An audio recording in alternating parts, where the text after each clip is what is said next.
नमस्कार, हमारे YouTube channel Kaushik classes में आपका स्वागत है। आज हम कक्षा 10वीं का अध्याय 4 लेकर आए हैं, जिसके कवि हैं जयशंकर प्रसाद जी और जिनकी रचना है आत्मकथ्य।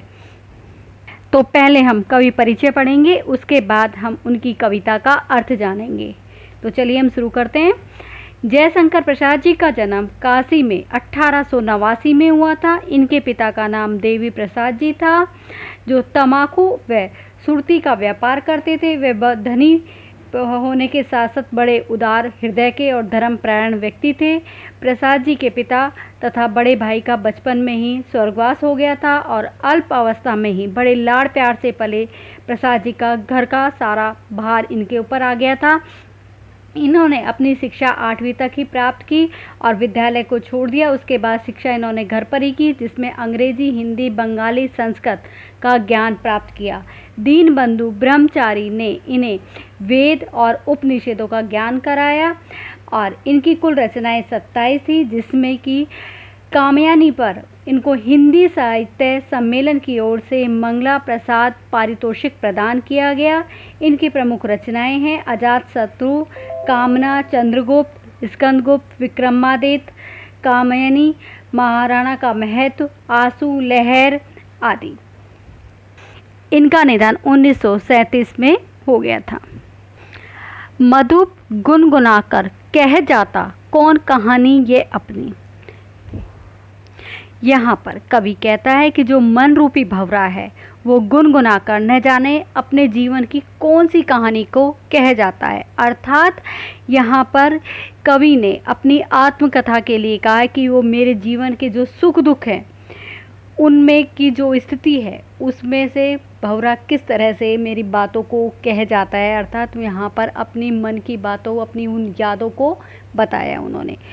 मुरझाकर गिर रही पत्तियां देखो कितनी आज घनी है। यहाँ पर जिस तरह से पेड़ है उस पर हरियाली होती है और बाद में धीरे धीरे पत्ते सूख जाते हैं, वो झड़ने लग जाते हैं। उसी तरह से कवि यहाँ पर बताना चाहते हैं कि आज जिस तरह से ये पत्तियां मुरझाकर गिर रही हैं, तो वर्तमान में मेरी परिस्थितियाँ इसी के प्रतिकूल है, क्योंकि मेरी जो इच्छाएँ हैं वो पत्तियों के रूपी नष्ट होती चली जा रही हैं। जो मेरी इच्छाएँ धीरे धीरे ख़त्म होती चली जा रही हैं। इस गंभीर अनंत नीलिमा में असंख्य जीवन इतिहास, गंभीर मतलब कि पूरी तरह से गहरा कह सकते हो आप इसे, और अनंत नीलिमा का है कि विशाल नीला आकाश के लिए कह सकते हो आप। असंख्य का मतलब जिसकी कोई गिनती नहीं की जा सकती। तो यहाँ पर कवि बताना चाहते हैं कि इस गंभीर और अनंत नीले आकाश के नीचे अनगिनत लोगों ने अपने जीवन का इतिहास रचा है, कि अपने जीवन के बारे में यहाँ पर उन्होंने बताया है। ये लोग करते ही रहते हैं अपना व्यंग मलिन उपहास, कि ये लोग अपने बारे में बताते रहते हैं, अपनी बातों को यहाँ पर व्यक्त करते रहते हैं, कि उसे पढ़कर ऐसा प्रतीत होता है कि मानो ये स्वयं की अपनी बुराई करके अपने जीवन में क्या कर रहे हैं, कटास कर रहे हैं और अपना ही मजाक उड़ा रहे हैं। व्यंग मलिन उपहास मतलब अपना ही ये मजाक उड़ा रहे हैं उस व्यंग करके। तब भी कहते हो कह डालूं दुर्बलता अपनी बीती। दुर्बलता मतलब यहाँ कमजोरी के लिए कहा गया है। तो यहाँ पर कवि कहना चाहते हैं, यदि आप चाहते हो कि मैं अपने जीवन की कमजोरी व गलतियाँ सबको बता दूँ तो यह क्या सही होगा। तो उस चीज़ के लिए उन्होंने यहाँ पर बात को रखा कि जो मेरे अंदर कमजोरी है, जो मेरे अंदर व्यथा भरी हुई है, क्या मैं वो सबके सामने कह डालूं। तुम सुनकर सुख पाओगे, देखोगे ये गागर रीति, कि तुम जब मेरे बारे में सुनोगे, मेरी कमजोरियां, मेरी व्यथा को सुनोगे, तो तुम उससे खुश हो जाओगे, तुम्हें सुख मिलेगा उसे, कि देखोगे कि ये गागर रीति, कि ये जीवन रूपी जो गागर है वो मेरी बिल्कुल खाली है, इसे देखकर तुम्हें प्रसन्नता होगी। किंतु कहीं ऐसा न हो कि तुम ही खाली करने वाले हो, कि किंतु ऐसा ना हो कि ये जो गागर खाली है, मेरी जीवन रूपी जो धीरे धीरे ख़त्म हो रहा है, जीवन रूपी जो गागर है या घड़ा है वो ख़त्म होता चला जा रहा है, उसको ख़त्म करने वाले कहीं तुम ही तो नहीं हो। अपने को समझो मेरा रस ले अपने भरने वाले, कि यहाँ पर उन्होंने कहा कि मेरे पर हंसने वाले, कि मेरी जो कमज़ोरी है, मेरे अभावों में आनंद लेकर तुम उसे हंसते चले जा रहे हो और तुम उसमें सुख पा रहे हो उसे का रस लेकर। तो तुम उससे कोई सीख लो ताकि इन कमज़ोरियों को दूर कर लो और अपने जीवन में सुखी हो जाओ। तो उसके लिए उन्होंने यहाँ पर कहा है, यह विडम्बना अरी सरलते तेरी हंसी उड़ाऊं मैं।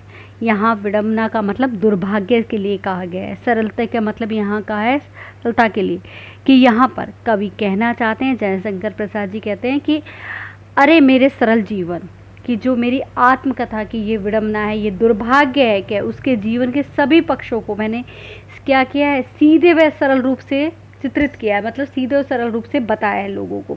तो लोग उसका क्या कर रहे हैं, मजाक उड़ाते हैं, वह हंसते हैं, तो वो इस बात के लिए सहमत नहीं है। भूले अपनी या प्रवंचना औरों की दिखलाऊं मैं। यहाँ कह रहे हैं प्रवंचना मतलब धोखा का कहा गया कि मैं इस माध्यम से मैं अपने जीवन में प्राप्त होने वाले वो धोखों को भूल जाऊं या दूसरों के द्वारा दिए गए धोखों के कार्यों का वर्णन करूं, यहाँ कि जो मेरे साथ उन्होंने धोखा किया है उसके कार्य का मैं वर्णन करूं, ये मुझे सही नहीं लगता, मैं इससे सहमत नहीं हूँ। उज्ज्वल गाथा कैसे गाऊं मधुर चांदनी रातों की। उज्ज्वल मतलब स्वच्छ, कि मैं अपने जीवन के सुखद व स्वच्छ जो कहानियां हैं वो किस तरह से लोगों के सामने गाऊं कि इस मधुर चांदनी रात में, क्योंकि उन्हें तो अपने ही मित्रों के द्वारा, अपने ही अपनों के द्वारा धोखे मिले हैं और उन्हीं के उस पर व्यथा व कमजोरियों पे वो लोग हंसे हैं। तो उस चीज़ के लिए उन्होंने यहाँ पर कहा है कि मैं कैसे स्वच्छ कहानी लोगों के सामने बताऊं। अरे खिलखिलाकर हंसते होने वाली उन बातों की, कि जो जीवन में खुलकर खिलखिलाकर हंसने की बातों का उल्लेख मैं किस तरह से उनके सामने करूं कि उस मधुर चांदनी में। मिला कहाँ वह सुख जिसका मैं सपन देखकर जाग गया, कि यहाँ पर उन्होंने कहा कि वह सुख मुझे कहाँ मिला है जिसका मैंने सपना देखा था। सपन का मतलब सपना, कि मैंने वो सपना देखा था वो पता नहीं कहाँ चला गया है, कि वो सुख मुझे नहीं मिला है। आलिंगन में आते आते मुस्काया कर जो भाग गया। मुस्काया का मतलब होता है मुस्कुराकर, कि वो गले लगकर जैसे कि अलग हो गया है, कि आलिंगन में आते आते वो मुझसे जैसे कि दूर होकर मुस्कुराकर भाग गया हो, ऐसा लग रहा है। जिसके अरुण कपोलों की मतवाली सुंदर छाया में, अरुण मतलब लाल, कपोलों का मतलब होता है गालों में, और मस्तवाली का मतलब होता है मस्त होकर। यहाँ पर कवि याद करते हुए कहते हैं कि जो मेरे प्रिय के जो लाल लाल गाल हैं वो मतवाले व सुंदर हैं।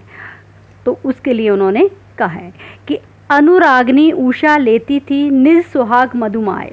तो यहाँ के मधुमाए का मतलब होता है मधुर, मोहकता कह सकते हैं आप इसके लिए।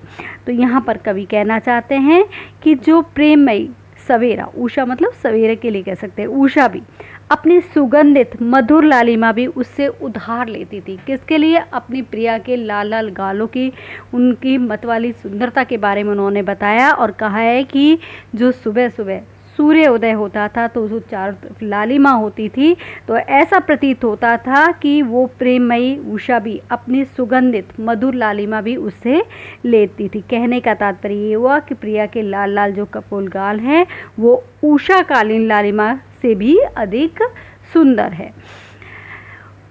उसकी स्मृति पाथे बनी है थके पथिक की पंथा की। स्मृति रूपी संबल के लिए का, स्मृति पाथे मतलब कि जो यादें हैं वो एक संबल बनी है, और पंथा के मतलब रास्ते के लिए कह सकते हो, पथ भी कह सकते हो आप इसके लिए। यहाँ पर कवि कहते हैं कि आज उस प्रेमिका की जो यादें हैं मुझे जैसे थके पथिक के लिए क्या बन गया है, संबल बन गया, हिम्मत बन गई है। सीवन को उधेड़ कर देखोगे क्यों मेरी कथा की। यहाँ सीवन का मतलब होता है सिलाई के लिए, कंथा का मतलब होता है गद्दी के लिए कह सकते हैं आप, और उधेड़ना मतलब उसको खोल देना।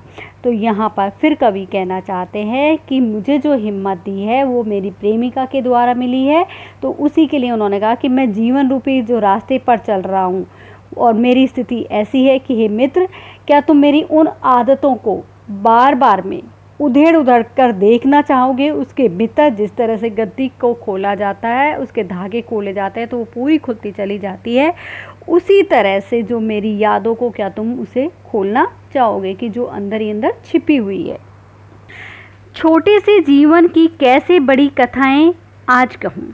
यहाँ पर फिर कवि कहना चाहते हैं कि मेरे जीवन की छोटी छोटी जो कथाएं, कि कैसे बड़ी कथाएं आज कह डालूँ, कि मेरा जो छोटा सा जीवन है, यहाँ पर कवि कहना चाहते हैं कि मेरे इस छोटे से सामान्य जो जीवन है उसमें अनेक घटनाएं घटित हुई हैं, तो आज उन घटनाओं की बड़ी बड़ी कहानियाँ मैं कैसे कह दूँ, कैसे सुना दूँ।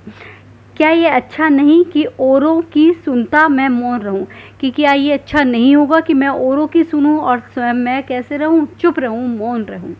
सुनकर क्या तुम भला करोगे मेरी भोली आत्मकथा का, कि यहाँ पर कवि कहना चाहते हैं क्या तुम सुनकर, हे मित्र, क्या तुम मुझसे मेरे बारे में सुन पाओगे, मेरी आत्मकथा को, और तुम मेरी भोली भाली जो आत्मकथा को क्या पूरी तरह से सुन पाओगे, और क्या उस पर कोई प्रतिक्रिया कर पाओगे, और यदि कोई प्रतिक्रिया करोगे तो क्या, क्योंकि मेरा जीवन तो कैसा है, सरल साधारण है। मैं कोई महानतम कार्य नहीं किया, क्योंकि मैंने कोई ऐसा कार्य नहीं किया हुआ है जिससे कि तुम उसकी प्रशंसा कर पाओ। अभी समय भी नहीं है, थकी सोई है मेरी मौन वृथा। उन्होंने कहा कि कवि कहना चाहते हैं कि अभी समय नहीं है, कि वो समय नहीं आया, क्योंकि मेरे जीवन में सारे दुख, दर्द, अभाव शांत हैं, इसलिए मेरे मन में कुछ लिखने के लिए कोई उमंग ही नहीं बची है। तो यहाँ पर उन्होंने कहा कि मैं ऐसा कुछ भी नहीं लिख पा रहा हूँ, क्योंकि मैं अपने कष्ट व पीड़ा, कमियों को बहुत सहन करते करते क्या है, थक चुका हूँ। इस कारण से मैं अपने बारे में और कुछ नहीं बता सकता हूँ। तो उन्होंने, कवि ने अपनी आत्मकथा बताई है कि अपने बारे में उन्होंने वर्णन किया है इस तरह से।